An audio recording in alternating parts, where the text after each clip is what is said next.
Hi everybody, it's Miss Nardini again. Today we're going to talk about the factor and remainder theorems, and our goal is to factor polynomials using synthetic division. Now, we've learned how to factor polynomials already, and I just want to outline what we already know. We know guess and check, we learned the sum and difference of cubes, and we learned how to factor by grouping. So the last one is to use synthetic division. And let's talk about factoring for a second. Let's say I take the number 20 and I want to write it in terms of two factors. If I choose 5, I know you all know exactly what I need to multiply by. It's 4. But it's because 20 divided by 5 equals 4. Hence the division. And that's the same for a polynomial x squared. Let's go, I don't know, plus 3x plus 2. Well, we know that this equals x plus 1 times x plus 2. If you factored that, you could get there. But this is because x squared plus 3x plus 2 divided by x plus 1 equals x plus 2. It works for polynomials also. The whole factoring is division thing is always true. So that's what we're going to do today. We're going to learn how to divide polynomials. We're going to use a process called synthetic division. And I'm going to show you two problems, and I would really like it, and I think you would too, to put in the time and the effort to watch it until you understand. The process is the same every single time. So as long as you can synthetically divide one problem, you can do them all. So I would truly encourage you to make sure you don't move on from this problem until you see the process. So we're dividing by x plus 3. The first thing I'm going to do is set that equal to 0. And I'm going to do this every time with whatever the factor is. So if you solve for x, you get x equals negative 3. And you're going to use this 0 to divide. And now we're going to set up the problem. And the setup is the same every time. You start with this little corner box, and you put your 0 in there. So in this case, it's negative 3. And in line with this little box, you're going to write out the coefficients to the terms in your polynomial. So I have a 1, then I have a 2, then I have a negative 6, and a negative 9. I draw a line, and I bring down the first number. In this case, it's a 1. I just put it down here. So that's the setup. I'm going to walk you through it one more time. First, set the factor equal to 0, then solve for x. Then I'm going to put that x in this box that I'm going to draw every time. I'm going to write out my coefficients that I get from the given polynomial. And we're going to worry about the variables later. To synthetically divide, we only need the coefficients. And all there is to it is multiplying and adding. So I multiply negative 3 times 1, and I get negative 3. And then I add down. So 2 plus negative 3 is negative 1. Okay, then I get to do it again. I'm going to erase this so we don't get confused. I'm going to multiply and then I'm going to add, just like before. Negative 3 times negative 1 is positive 3. And then I add down. So negative 6 plus 3 is negative 3. And then one more time. Again, it's all multiplication and addition. Multiply. Negative 3 times negative 3 is positive 9. And I add down. Negative 9 plus 9 is 0. So the last spot is always the remainder. And in this case, it's 0, so we don't have a remainder. So here's how you come up with your answers, because this is just a lot of numbers going on. You look at your original polynomial. I started with x to the third. So that means when I come down to my answer, which is this line right here, I start with x squared. I just go from 3 to 2. It's always 1 less.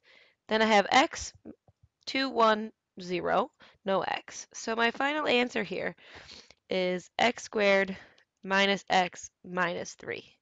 right? 1x squared minus 1x minus 3.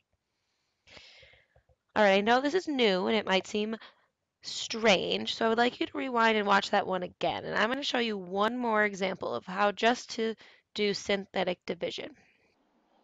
So in this problem, we are dividing by x plus 1. So remember, the first step is to set x plus 1 equal to 0 and solve for x. So x equals negative 1. So what I'm going to do is I'm going to go to my little corner box and set up the problem. So I need to write out my coefficients. I have 10, 8, 4.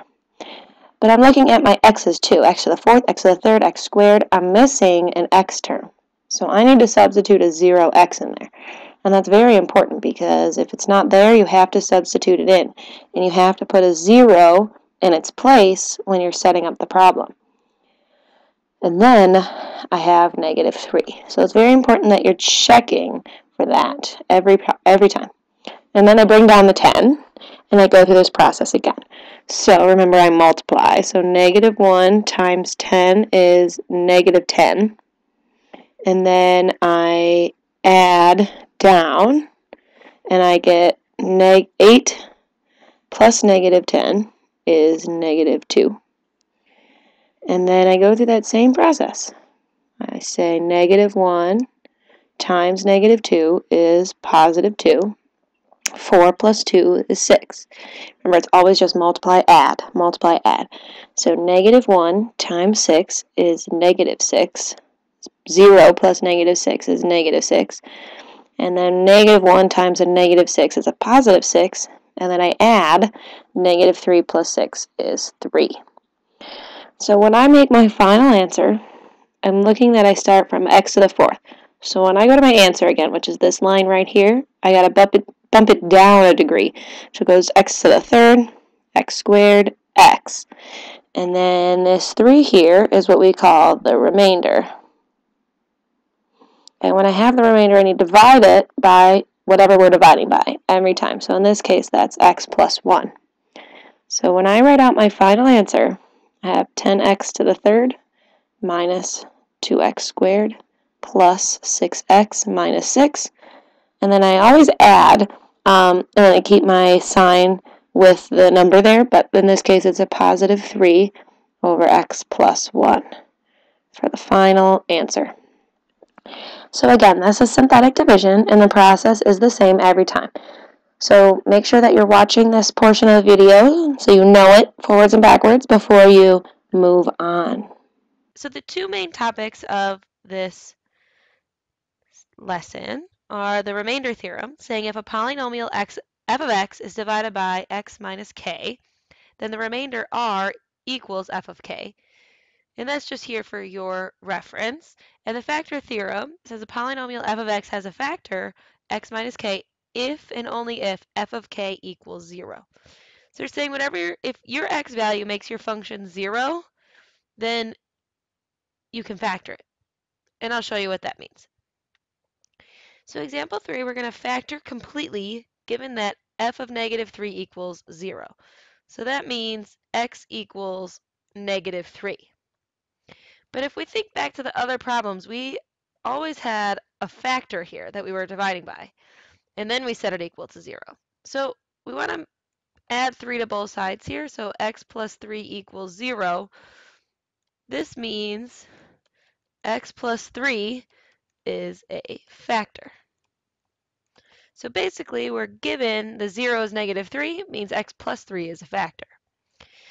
But the 0 goes in the box, and then I got to line up my coefficients. 2, 11, 18, and 9, and I have 3, 2, 1, 0, so I don't have to add any zeros anywhere, and bring down the first number. Right, that's just the setup. 0 in the box, coefficients, bring down the first number. And then to actually divide, I multiply and then I add. Negative 3 times 2 is negative 6. Add 11 is 5. Negative 3 times 5 is negative 15. Adds to 8. Adds to 3. Negative 3 times 3 is negative 9. remainder 0, which is good because it already told me that negative 3 was a 0, so it's going to evenly divide. But it's really important that we can go from the fact that negative 3 is a 0 to that x plus 3 is a factor, because the goal is to factor. So this means I have x plus 3, and then I started with x to the third here, so x squared x when my after synthetic division. So I have 2x squared plus 5x plus 3. And then we have to factor completely. Don't overlook that. If you still have an x squared, that means there's a possibility that it can be factored more. So we have x plus 3. Then I'm going to go 2x and x, because I know that's the only way to split that up. 3 and 1 maybe? We'll try it. If they're both positive, if I FOIL, I got 3x plus 2x is positive 5. So checks out. This is the answer now. So I know it's a little bit different. We're not just dividing, we're actually factoring.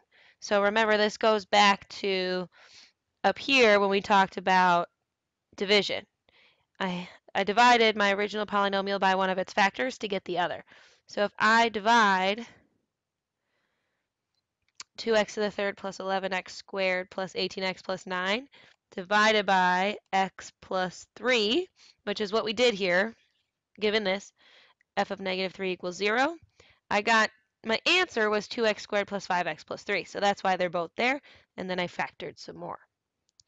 And then the last thing I quickly want to touch on are zeros, root solutions, and factors. These are a lot of terms that you see all the time. So zero, roots, and solutions are all the same thing. All x values that make function equals 0. That is a 0, a root, or a solution. They're all one word or 3 words for the same thing. And then a factor is similar to a 0, but let's say 0 is negative 3. If we just did that problem. So let's say, oops, the 0 is positive 2, then the factor is x minus 2. Or if the 0 was 5, or negative 5, then the factor is x plus 5. So we've seen that, graphing and everything. I just wanted to clear it up so it's easy for us to go from a 0 to a factor when we're trying to factor polynomials. So again, if you have any questions, hopefully you jotted them down on the side of your notes, or you're going to go back and rewatch it, and I bet they're cleared up just a little bit. And if not, you'll come to class prepared with all of your questions. See you later.